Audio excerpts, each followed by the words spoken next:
prosperidade é uma promessa? Você nunca vai achar na Bíblia uma passagem dizendo que todos aqueles que aceitarem a Jesus irão prosperar financeiramente, ou que irão ficar ricos, ter bens materiais. Esse argumento que Deus enriquece todo mundo é usado pelos falsos profetas e pelos pregadores da prosperidade para atrair pessoas e arrecadarem dinheiro. Precisamos saber interpretar a Bíblia corretamente.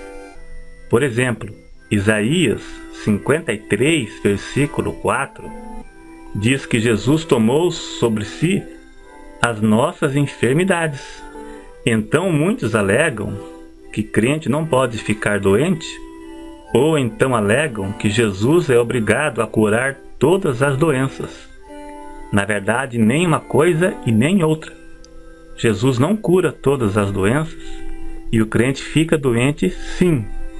É um erro de interpretação que inclusive muitos pregadores, muitos pastores que estão há séculos na igreja, mas não conseguem entender a Bíblia até hoje. E isso eu já vi de monte. Essa passagem apenas indica que haverá cura, que no ministério de Jesus haveria cura, mas não significa que todas as doenças seriam curadas, e muito menos que não poderiam ficar doentes, ou que crente não pode ficar doente, menos ainda. Jesus curou a sogra de Pedro de uma febre, João 8,14. No versículo 17, Jesus disse: isso foi para que cumprisse o que o profeta Isaías disse, que Jesus levou sobre si nossas enfermidades. Mas não significa que todos os doentes seriam curados. Significa que no ministério de Jesus haveria cura, e aquilo cumpriu-se ali. Timóteo tinha uma doença no estômago, provavelmente. 1 Timóteo 5:23 indica que ele tinha algum distúrbio no estômago, gastrite ou algo parecido. Paulo provavelmente tinha alguma doença nos olhos. Gálatas 4, do versículo 13 até o 15. Eu vou citar, mas não vou ler, porque o foco do vídeo não é esse, e vai prolongar muito. Então, temos que saber interpretar a Bíblia e entender a vontade de Deus. Deus prosperou Abraão, Davi, Salomão e outros, mas alguns Deus não prosperou. Vemos o exemplo dos discípulos de Jesus. Eram pobres. Paulo era pobre.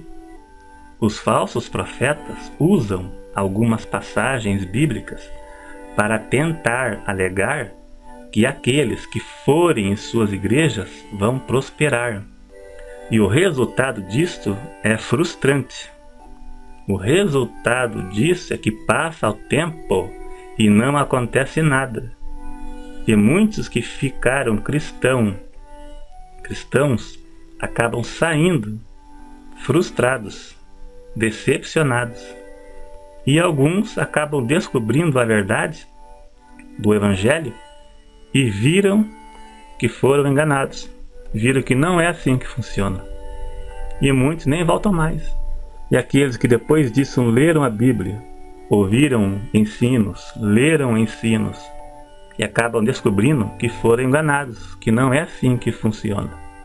Muitos pregadores da prosperidade e alguns falsos profetas citam passagens isoladas da Bíblia e fora do contexto, e muito mal interpretado para alegar a prosperidade a todos. Eu vou citar um exemplo.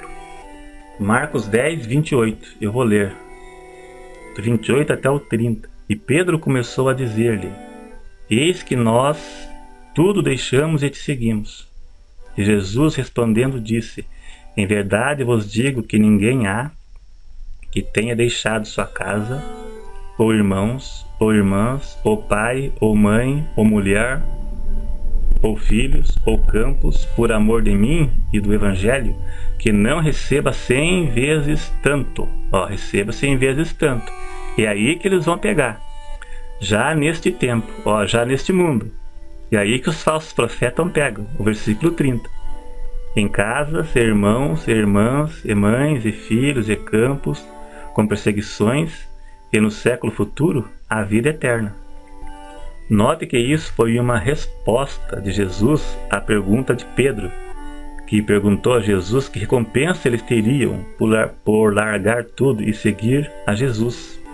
Então podemos ver que nem Pedro e nem os apóstolos ficaram ricos. Receberiam 100 vezes mais, mas não ficaram ricos. Pedro não ficou rico, e nem os apóstolos, nem os discípulos. Eles foram ricos em outro sentido. Foram pessoas realizadas por pregarem o Evangelho junto com Cristo. Sofreram e morreram pelo Evangelho. Viveram grandes experiências ao lado de Cristo. Eles foram privilegiados, tiveram um privilégio. Foi um privilégio que somente eles tiveram de estar ao lado de Cristo, evangelizando ao seu lado. Esta é a riqueza do qual Jesus falou nesta passagem. A recompensa por servir a Jesus e por segui-lo e fazer a sua vontade, a recompensa é espiritual e não material. Devemos ir à igreja para cultuarmos e servirmos a Deus, e não como moeda de troca. Eu dou e Deus me dá. Eu venho aqui e serei recompensado financeiramente. Do tipo, seremos recompensados com riquezas. Se você for na igreja da forma que ensinam os pregadores da prosperidade e os falsos profetas, você poderá sair decepcionado, frustrado, como acontece com muitas, ou já aconteceu com muitas pessoas que foram iludidos pelos falsos ensinos.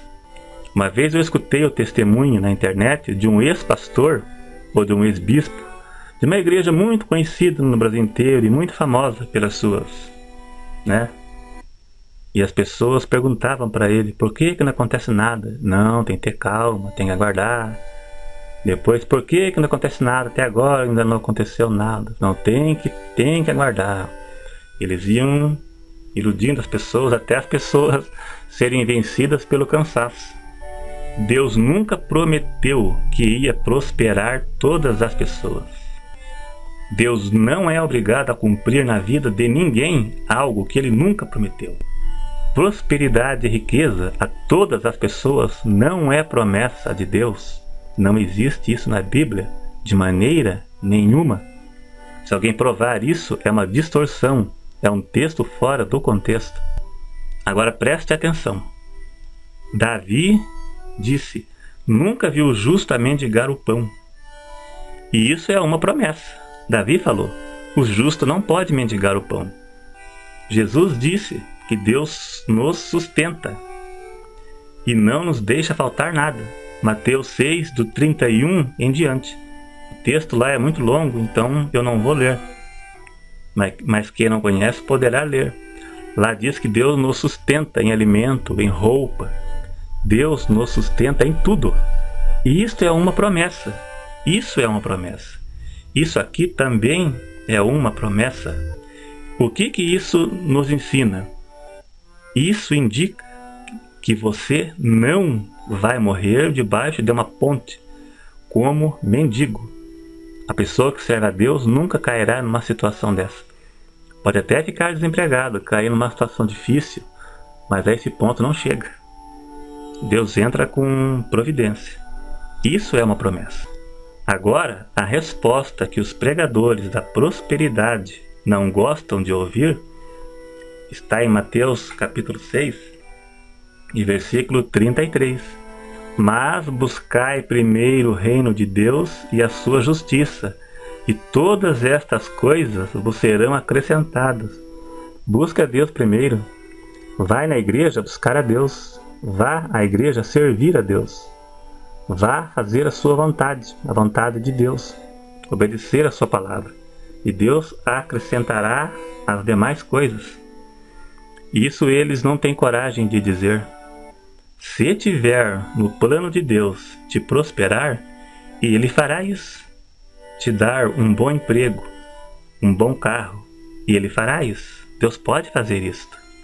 Deus pode mudar a situação financeira, Deus pode endireitar teu casamento, qualquer tipo de bênção, não só material, mas física. Todo tipo de bênção, todo tipo de provisão. Deus pode fazer sim. Mas não devemos olhar essas coisas no ponto de vista dos falsos ensinadores, que são os falsos profetas, os pregadores da prosperidade, que ensinam de uma forma diferente para atraírem as pessoas a qualquer custo, com interesse financeiro. A realidade é essa, infelizmente, na verdade. Não era isso que a gente queria dizer, porque muitos não gostam, entendeu? Muitos não gostam mesmo. Mas temos o dever de fazer isto. Temos o dever. Então, somos obrigados a fazer isto. Então, é isso aí. Então, a questão do vídeo não é ofender ninguém, mas é mostrar a verdade. Então, obrigado mais uma vez para você que está sempre assistindo. E você que nunca assistiu, está convidado a entrar no canal e conhecer outros vídeos. Então, obrigado e até o próximo.